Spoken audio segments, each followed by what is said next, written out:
ఎన్నికల షెడ్యూల్ అయితే విడుదలైంది. ఎలకలూరుపేట వేదికగా ఉమ్మడి జనసేన పార్టీ, టీడీపీ, అదేవిధంగా బీజేపీ సంయుక్తంగా నిర్వహిస్తున్నటువంటి సభకు కూడా పెద్ద ఎత్తున కూడా ఏర్పాట్లు అయితే జరుగుతున్నాయి. ప్రస్తుతం రేపు బీజేపీకి సంబంధించి స్టాండ్ ఏ విధంగా ఉండబోతుంది అనేది తెలుసుకునేటటువంటి ప్రయత్నం చేద్దాం. మనతో పాటు జయప్రకాష్ నారాయణ గారు. చెప్పండి, ఎట్లా ఉండబోతుంది రేపు జరగబోయే సభ? ఆల్రెడీ షెడ్యూల్ కూడా ఖరారైన నేపథ్యంలో బీజేపీ స్టాండ్ అంటే మీకు కేటాయించిన సీట్లని మీ వరకు గెలిపించుకునే అడుగులు వేస్తారా? మొత్తం కూటమికి సంబంధించినటువంటి విజయానికి రేపు సభ మోడీ ప్రసంగం కూడా ఉండబోతుందా? ముందుగా ఎన్డీఏలోకి భాగస్వామ్యంగా అటు జనసేన ఎప్పటి నుంచో గత 3 సంవత్సరాలుగా ఉంది. అదేవిధంగా కొత్తగా ఎన్డీఏలోకి వచ్చేసినటువంటి తెలుగుదేశం పార్టీ అంటే ఉమ్మడిగా 3 పార్టీలు కలిసి చేసుకునేటటువంటి మొట్టమొదటి సభగా చిలకలూరుపేట సభ కాబోతా ఉంది. అదొక్కటే కాదు, ఇప్పుడు ఎన్నికల నోటిఫికేషన్ వచ్చిన నేపథ్యంలో తొలి ఎన్నికల శంఖారావాన్ని నరేంద్ర మోదీ గారు ఆంధ్ర రాష్ట్రం నుంచి, అందులోనూ కూడా రేపు జరగబోయేటటువంటి చిలకలూరుపేటల నుంచి ఈ ప్రజాగళాన్ని వినిపించబోతూ ఉన్నారు. నరేంద్ర మోదీ గారు ఏ రకంగా అయితే ఈ దేశం మొత్తాన్ని కూడా అభివృద్ధి చేస్తూ ఉన్నారో అదేవిధంగా ఆంధ్ర రాష్ట్రానికి కూడా నిధులు ఇచ్చినప్పటికీ కూడా ఇక్కడ ఉన్నటువంటి వైఎస్ఆర్సీపీ ప్రభుత్వం, రాష్ట్ర ప్రభుత్వం అరాచకంగా అవినీతి చేస్తూ ప్రజలందరినీ కూడా మోసం చేస్తూ ఉన్నటువంటి పరిస్థితిని రేపు ప్రజాగళంలో ఆ వేదికగా ఈ రాష్ట్ర ప్రజలందరికీ కూడా ఒక దిశ ఇచ్చే విధంగా 3 పార్టీల యొక్క అవసరాన్ని ప్రజలందరికీ వివరిస్తూ ఆంధ్ర రాష్ట్రాన్ని ముందుకు ఏ రకంగా తీసుకుపోతున్నామో చెప్పే విధంగా రేపు సభ ఉండబోతా ఉంది. ప్రధానంగా చూస్తే చాలామంది బీజేపీ అసంతృప్తులు ఉన్నటువంటి పరిస్థితి ఉంది. సీట్లకు సంబంధించినటువంటి షేరింగ్ విషయంలో కానీ తాము కోరుకున్న సీట్లు రాలేదు. గుంటూరులో కూడా కొంత అసంతృప్తి ఉన్నటువంటి పరిస్థితులు ఉన్నాయి. ఇది ఎట్లా ఉండబోతుంది? అంటే గత 4.5 సంవత్సరాలు 5 సంవత్సరాలుగా మనం తెలుగుదేశం పార్టీ నుంచి విడిపోయిన తర్వాత భారతీయ జనతా పార్టీ ఇండిపెండెంట్గా గత కొన్ని సంవత్సరాలుగా పనిచేస్తూ జనసేనతో మిత్రపక్షంగా ఈ రాష్ట్రంలో అనేక ఉద్యమాలు చేసినటువంటి పరిస్థితి. అదేవిధంగా నరేంద్ర మోదీ గారి యొక్క సంక్షేమ పథకాలు ఆంధ్ర రాష్ట్రంలో కూడా ప్రతి వీధి వాడ ఇప్పుడు అందరూ కూడా అనుభవిస్తున్నటువంటి నేపథ్యంలో ప్రజలందరూ కూడా అయోధ్య రామ జన్మభూమిలో మన రామాలయ నిర్మాణం విగ్రహ ప్రతిష్టాపన జరిగిన తర్వాత ప్రజల్లో కూడా ఒక పెనుమార్పు రావడం జరిగింది.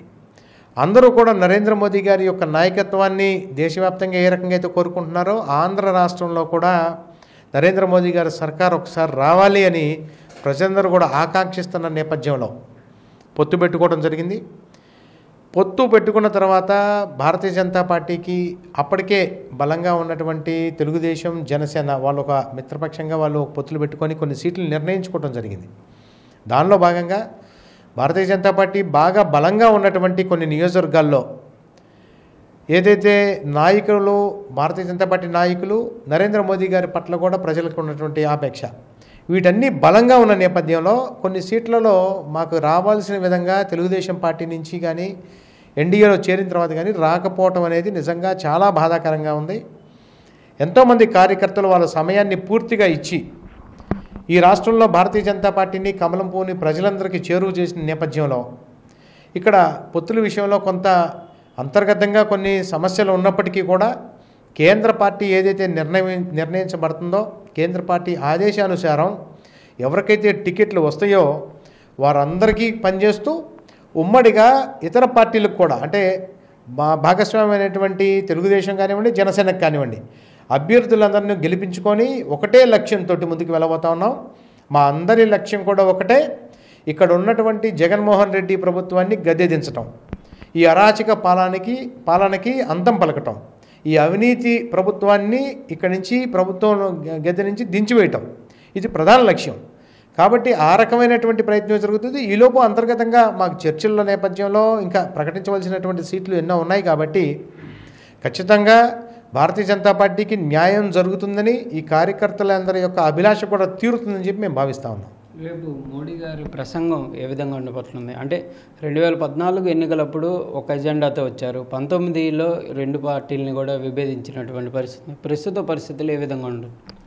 భారతీయ జనతా పార్టీకి నరేంద్ర మోదీ గారికి ఎప్పుడు కూడా ఒకటే ఎజెండా, ఈ రాష్ట్ర అభివృద్ధి, ఈ దేశం అభివృద్ధి. ఈ దేశంలో ఉన్నటువంటి ప్రతి ఒక్క పేదవాడికి కూడా ఈ దేశం యొక్క ఫలాలు, మంచి ఫలాలు అందాలన్న ఉద్దేశమే. దానిలో భాగంగా ఇక్కడ చేస్తున్నటువంటి అవినీతి ఏదైతే ఉందో దాన్ని ఎండగడుతూ ఇక్కడ చేసేటటువంటి రాబోయేటటువంటి రోజుల్లో భారతీయ జనతా పార్టీ నరేంద్ర మోదీ గారు పార్లమెంట్లో ఒక మాట చెప్పారు. రాబోయేటటువంటి 5 సంవత్సరాలు, రాబోయే 1000 సంవత్సరాల చరిత్రకి ఇది పునాది కాబోతా ఉంది. ఏదైతే 370 సీట్లు పార్లమెంట్లో భారతీయ జనతా పార్టీకి రావాలని, అదేవిధంగా ఎన్డీఏ కూటమికి 400 పైచిలకు సీట్లు రావాలని ఆలోచన ఏదైతే ఉందో దానికి కార్యరూపం దాల్చే విధంగా వారి యొక్క ప్రసంగం రేపు కొనసాగబోతూ ఉంది. ఈ రాష్ట్రంలో ఉన్నటువంటి ప్రతి ఒక్క విషయం మీద కూడా నరేంద్ర మోడీ గారు చాలా కూలంకుషంగా, చాలా విపులంగా ప్రజలందరూ కూడా అర్థమయ్యేటట్టుగా చెప్పి ఈ పొత్తు యొక్క లక్ష్యాన్ని కూడా వారు ఒక నిర్దేశం చేయబోతా ఉన్నారు. ఖచ్చితంగా ఇది జనరంజకంగా, ప్రజారంజకంగా, ప్రజాగళంగానే ఉండబోతుందనేది తెలియజేస్తా ఉన్నారు. సభకి ఏర్పాట్లు బీజేపీ తరఫు ఏం జరుగుతున్నాయి? ఎంతమంది బీజేపీ తరఫు కార్యకర్తలు వచ్చేటటువంటి అవకాశం? సభ మొత్తం కూడా కలిపి సుమారుగా ఒక 7 నుంచి 10 లక్షల మంది దాకా జన సమీకరణ జరుగుతున్నటువంటి పరిస్థితి. ఏర్పాట్లు కూడా దానికి తగినట్లుగానే చిలకలూరుపేట, బొప్పూడి దగ్గర జరుగుతూ ఉన్నాయి. దానిలో భారతీయ జనతా పార్టీ కూడా ఈ చుట్టుపక్కల ప్రాంతాలైనటువంటి మన ఏలూరు దగ్గర నుంచి మొదలు పెట్టుకొని ఒంగోలు పార్లమెంటు, నెల్లూరు వరకు కూడా భారతీయ జనతా పార్టీ కార్యకర్తలందరూ కూడా, ఎందుకంటే నరేంద్ర మోదీ గారి యొక్క బహిరంగ సభ, ఎన్నికల సభ జరిగి చాలా సంవత్సరాలైన సందర్భంగా వివిధ ప్రాంతాల నుంచి ప్రజలందరూ, కార్యకర్తలందరూ కూడా నరేంద్ర మోదీ గారిని కలవాలి, వారిని చూడాలి, వారి యొక్క సందేశాన్ని వినాలి అని ఒక సంకల్పంతో వస్తున్నారు. కాబట్టి భారీ ఎత్తున నాయకులందరూ సమీకరణ చేస్తూ ఉన్నారు.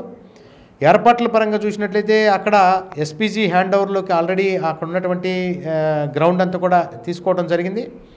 అక్కడ మేము నిన్న దానిలో భాగస్వామ్యమైనటువంటి పరిస్థితిలో ఆ వేదిక ఇవన్నీ కూడా పరిశీలించి చూస్తే కార్యకర్తలని తరలించడానికి సిద్ధం సభలు చూసాం. వేల బస్సులు పెట్టి వెళ్ళినటువంటి పరిస్థితి ఉంది. అట్లాంటి పరిస్థితి ఉందా? ఇక్కడ భారతీయ జనతా పార్టీకి కానీ, లేకపోతే ఇప్పుడు భాగస్వామ్యమైనటువంటి పార్టీలకు కానీ ఇవాళ ఇక్కడ ఉన్నటువంటి రాష్ట్ర ప్రభుత్వానికి వ్యతిరేకంగా వారందరూ కూడా స్వచ్ఛందంగా రావడానికి సిద్ధపడినటువంటి పరిస్థితి. కొంత సహకారం, కొంతమంది పేదలు, కొంతమంది రానినటువంటి వాళ్ళు, కొంతమంది కలిసి వద్దాం అనుకున్నటువంటి వాళ్ళందరికీ కూడా ఒక వేదిక కావాలి కాబట్టి, ఒక రవాణా వ్యవస్థ కావాలి కాబట్టి ఈ ఏపీఎస్ ఆర్టీసీ దగ్గర నుంచి సుమారుగా కొన్ని వందల బస్సుల్ని, ఎంత సంఖ్య అనేది నేను పూర్తిగా దానిలో లేను, నేను అలంకరణ కమిటీలో ఉన్నాను కాబట్టి అంతవరకు తెలుసు. కానీ కొన్ని వేల బస్సుల్ని దీనికి సంబంధించినటువంటిది బుక్ చేయడం జరిగింది. రాష్ట్ర ప్రభుత్వం కూడా, ఏపీఎస్ ఆర్టీసీ కూడా కొంతమేరకి నిన్నటి వరకు కొంత అనుకూలంగా లేకపోయినప్పటికీ కూడా ఈ రోజు నుంచి అనుకూలంగా ఉంటుందని భావిస్తున్నాం.